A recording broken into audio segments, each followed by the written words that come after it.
मित्रांनो, law CET मध्ये गेल्या एका वर्षातील वेगवेगळ्या टॉपिकवरती आधारित करंट अफेअर्स मधून एमसीक्यू येतात. तर या सिरीज मध्ये आपण तुमच्या एक्झाम पर्यंत होणाऱ्या वेगवेगळ्या महिन्यातील करंट अफेअर्स आणि त्यावरती आधारित एमसीक्यू डिस्कस करणार आहोत. या व्हिडिओमध्ये आपण मार्च महिन्यामधले करंट अफेअर्स डिस्कस करणार आहोत. तर हॅलो विद्यार्थी मित्रांनो, मी तुमचा एज्युकेटर अरविंद आणि तुमचं स्वागत आहे ग्लोबल ऑनलाईन मध्ये. तर 3 इयर आणि 5 इयर लॉ सीईटीच्या विद्यार्थ्यांसाठी असणारी जी लाईव्ह बॅच आहे ती 27 जुलै पासून ग्लोबल ऑनलाईन मध्ये सुरू होत आहे.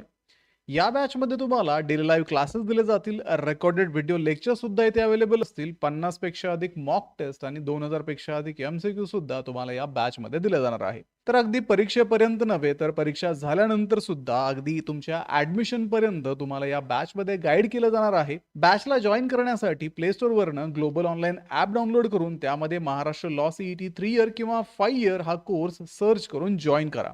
आणि जर तुम्हाला कोर्स जॉईन करण्यामध्ये काही अडचणी येत असतील तर स्क्रीनवर दिलेल्या नंबर्सवरती कॉन्टॅक्ट करून सुद्धा तुम्ही हा कोर्स जॉईन करू शकता. तर लवकरात लवकर या बॅचला जॉईन करा आणि ग्लोबल ऑनलाईनच्या विद्यार्थ्यांसारखेच या परीक्षेमध्ये 90+ मार्क्स मिळवण्याची तयारी अगदी आत्तापासूनच सुरू करा. प्रश्न आहे, which institution formalised a framework for action with the International Solar Alliance to advance solar skills and capacity building? आंतरराष्ट्रीय सौर आघाडी ISA सोबत सौर कौशल्य व क्षमता विकासासाठी फ्रेमवर्क फॉर ऍक्शन कोणत्या संस्थेने केला? तर IIT दिल्ली आणि ISA यांनी सौर ऊर्जा, मानव संसाधन विकास, शैक्षणिक कार्यक्रम, संयुक्त संशोधन व ज्ञान देवाणघेवाण यासाठी फ्रेमवर्क ऑफ ऍक्शन वर स्वाक्षरी केली. त्यामुळे या प्रश्नाचं योग्य उत्तर आहे option B, IIT Delhi. Which state signed an MOU with the GIZ and SMCG to prepare basin-based master plan for the Ichamati and Jalangi rivers? Ichamati आणि Jalangi नदीसाठी basin based master plan तयार करण्यासाठी GIZ आणि SMCG सोबत MOU कोणत्या राज्याने केला? तर पश्चिम बंगाल सरकारने GIZ आणि state mission for clean Ganga सोबत इच्छामती व जलांगी नदी खोऱ्यांसाठी बेसिन बेस्ड मास्टर प्लॅन तयार करण्यासाठी MOU केला. म्हणून ऑप्शन सी, वेस्ट बेंगॉल, पश्चिम बंगाल याचं योग्य उत्तर आहे.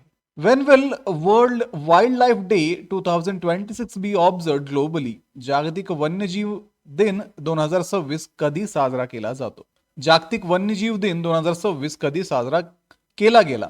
तर जागतिक वन्यजीव दिन दरवर्षी 3 मार्च रोजी CITES कराराच्या स्मरणार्थ साजरा केला जातो.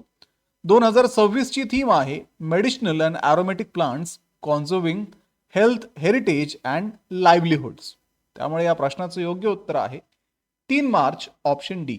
Which country announced a strategic energy partnership with India and agreed on CAD 2.6 billion uranium supply deal?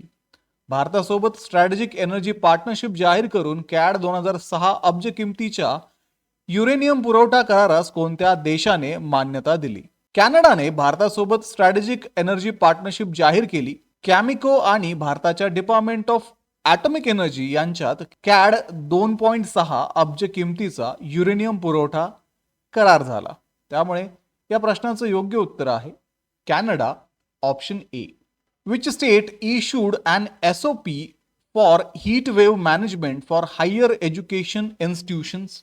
उच्च शैक्षणिक संस्थांसाठी हीट वेव्ह मॅनेजमेंट बाबत SOP कोणत्या राज्याने जारी केली? ओडिशाच्या उच्च शिक्षण विभागाने महाविद्यालय व विद्यापीठांसाठी उष्णतेच्या लाटेपासून संरक्षणासाठी SOP जारी केली. म्हणून ओडिशा, ऑप्शन बी या प्रश्नाचं योग्य उत्तर आहे. Which institution signed a MOU with HCL Tech to drive deep tech innovation for global capability centers, that is GCCs? Global capability centre GCC साठी डीप टेक इनोव्हेशनला चालना देण्यासाठी HCL टेकने कोणत्या संस्थेसोबत MOU केला? तर HCL टेक आणि IIT कानपूर यांनी AI, robotics, प्रगत अभियांत्रिकी आणि डीप टेक संशोधनासाठी MOU केला. म्हणून IIT कानपूर, ऑप्शन ए याचं योग्य उत्तर आहे.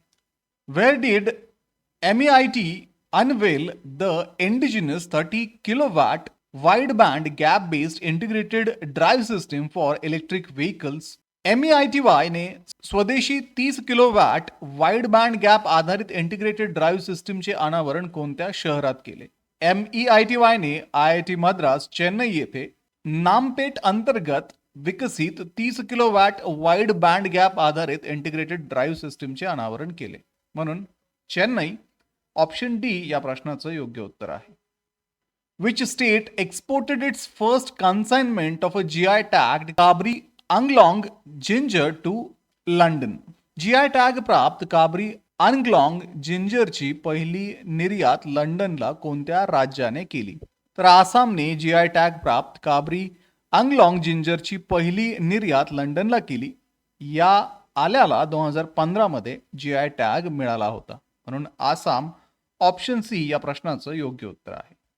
Who assumed charge as a Director General of a Naval Armament on 1st of March 2026? 1 March 2026 रोजी डायरेक्टर जनरल ऑफ नेव्हल आर्ममेंट पदाचा कार्यभार कोणी स्वीकारला? तर 1994 बॅचचे इंडियन नेव्हल आर्मी सर्व्हिस अधिकारी BP सिंग यांनी 1 मार्च 2026 रोजी डायरेक्टर जनरल ऑफ नेव्हल आर्ममेंट पदाचा कार्यभार स्वीकारला. म्हणून BP सिंग. ऑप्शन बी या प्रश्नाचं योग्य उत्तर आहे. Who was appointed as the interim chairman and managing director of Engineers India Limited from 1st of March 2026? तर 1 मार्च 2026 पासून इंजिनियर्स इंडिया लिमिटेडचे अंतरिम अध्यक्ष व व्यवस्थापकीय संचालक म्हणून कोणाची नियुक्ती करण्यात आली? तर भारत सरकारने 1 मार्च 2026 पासून प्रवीण M खानुजा यांची 3 महिन्यांसाठी किंवा नियमित CMD नियुक्त होईपर्यंत इंजिनियर्स इंडिया लिमिटेडच्या अंतरिम CMD म्हणून नियुक्ती केली. म्हणून प्रवीण M खनुजा या प्रश्नाचं योग्य उत्तर आहे. Which country renewed a 75 billion bilateral currency swap agreement with India for 3 more years? भारतासोबत 75 अब्ज द्विपक्षीय चलन अदलाबदल करन्सी स्वॅप करार आणखी 3 वर्षासाठी कोणत्या देशाने नूतनीकरण केला? तर जपानने 4 मार्च 2026 पासून भारतासोबतचा 75 अब्ज चलन अदलाबदल करार आणखी 3 वर्षासाठी नूतनीकरण केला. हा करार RBI आणि बँक ऑफ जपान यांच्यात झाला. म्हणून जपान. ऑप्शन ए या प्रश्नाचं योग्य उत्तर आहे.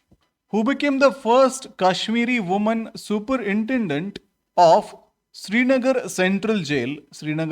श्रीनगर सेंट्रल जेलच्या पहिल्या काश्मीरी महिला अधीक्षक म्हणून कोणाची नियुक्ती झाली?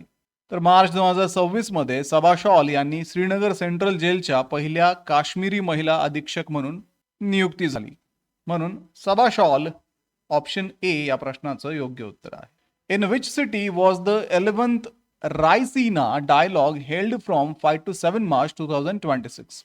5 ते 7 मार्च 2026 दरम्यान 11वा रायसीना डायलॉग कोणत्या शहरात आयोजित करण्यात आला? तर 11वा रायसीना डायलॉग 5 ते 7 मार्च 2026 दरम्यान नवी दिल्ली येथे आयोजित करण्यात आला. 2026 ची थीम होती संस्कारा, असोशन, अकोमोडेशन, ॲडव्हान्समेंट.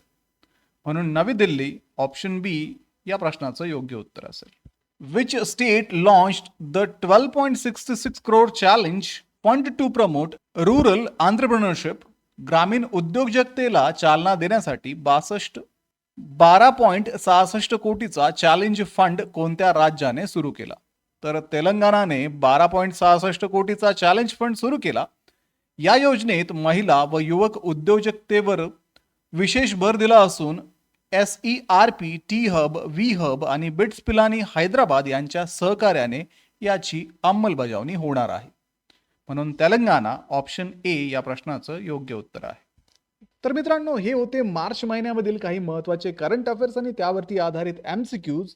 तर अशाच पद्धतीने लॉ CETचं प्रिपरेशन करण्यासाठी ग्लोबल ऑनलाईन पब्लिकेशनचे बुक सुद्धा आता Amazonवरती, फ्लिपकार्टवरती आणि तुमच्या जवळच्या पुस्तक विक्रेत्याकडे अवेलेबल आहेत. हे बुक्स मराठी आणि इंग्रजी अशा दोन्हीही लँग्वेजेसमध्ये अवेलेबल असून थिअरीच्या बुकमध्ये तुमचा संपूर्ण अभ्यासक्रम कव्हर केलेला आहे. तसेच सराव प्रश्नपत्रिकांच्या बुकमध्ये तुम्हाला 2600 पेक्षा अधिक प्रश्नांचा संच दिलेला असून या दोन्ही बुक्समध्ये तुम्हाला प्रिव्हियस इयरचे क्वेश्चन पेपर सुद्धा दिलेले आहेत.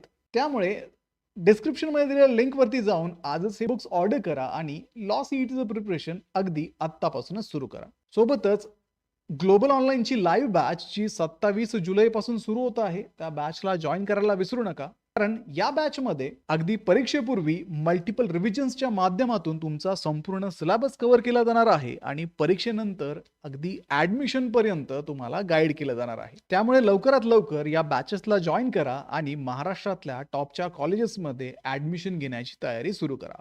व्हिडिओला लाईक करा, तुमच्या मित्रांना हा व्हिडिओ शेअर करा. ग्लोबल ऑनलाईनला आत्ता सबस्क्राईब करून ठेवा. भेटूया पुढच्या व्हिडिओमध्ये. थँक्यू.